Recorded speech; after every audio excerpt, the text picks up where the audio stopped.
ओम गम गणपते नमः। ओम श्री परमात्मने नमः। पहला अध्याय।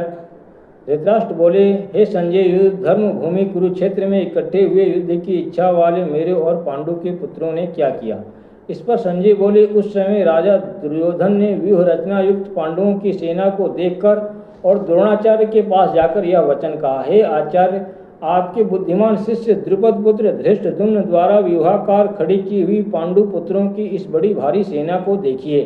इस सेना में बड़े बड़े धनुषों वाले युद्ध में भीम और अर्जुन के समान बहुत से शूरवीर हैं, जैसे सात्यकी और विराट तथा महारथी राजा द्रुपद और धृष्ट केतु चेकितान तथा बलवान काशीराज पुरजित कुंतीभोज और मनुष्यों में श्रेष्ठ शैव्य और पराक्रमी युधामन्यु तथा बलवान उत्तमौजा सुभद्रा पुत्र अभिमन्यु और द्रौपदी के पांचों पुत्र, ये सभी महारथी हैं।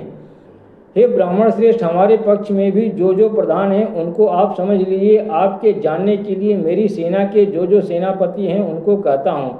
एक तो स्वयं आप और पितामह भीष्म तथा कर्ण और संग्राम विजयी कृपाचार्य तथा वैसे ही अश्वत्थामा विकर्ण और सोमदत्त का पुत्र भूरिश्रवा तथा और भी बहुत से शूरवीर अनेक प्रकार के शस्त्र अस्त्रों से युक्त मेरे लिए जीवन की आशा को त्यागने वाले सब के सब युद्ध में चतुर हैं।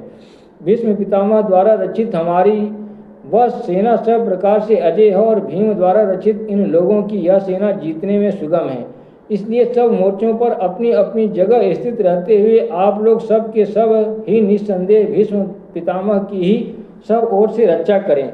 इस प्रकार द्रोणाचार्य से कहते हुए दुर्योधन के वचनों को सुनकर कौरवों में वृद्ध बड़े प्रतापी पितामह भीष्म ने उस दुर्योधन के हृदय में हर्ष उत्पन्न करते हुए उच्च स्वर से सिंह की नाद के समान गर्ज कर शंख बजाया। उसके उपरांत शंख और नगाड़े तथा ढोल मृदंग नृसिंहादि बाजे एक साथ ही बजे।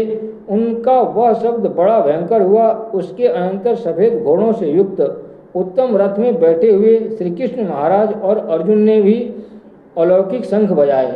उनमें श्री कृष्ण महाराज ने पांचजन्य नामक शंख और अर्जुन ने देवदत्त नामक शंख बजाया। भयानक कर्म वाले भीमसेन ने पौंड नामक महाशंख बजाया। कुंती पुत्र राजा युधिष्ठिर ने अनंत विजय नामक शंख और नकुल तथा सहदेव ने सुघोष और मणिपुष्पक नाम वाले शंख बजाए। श्रेष्ठ धनुष वाले काशीराज तथा महारथी शिखंडी और धृष्टद्युम्न तथा राजा विराट और अजय सात्यकी तथा राजा द्रुपद और द्रौपदी के पांचों पुत्र और बड़ी भुजा वाले सुभद्रा पुत्र अभिमन्यु, इन सब ने हे राजन अलग अलग शंख बजाए।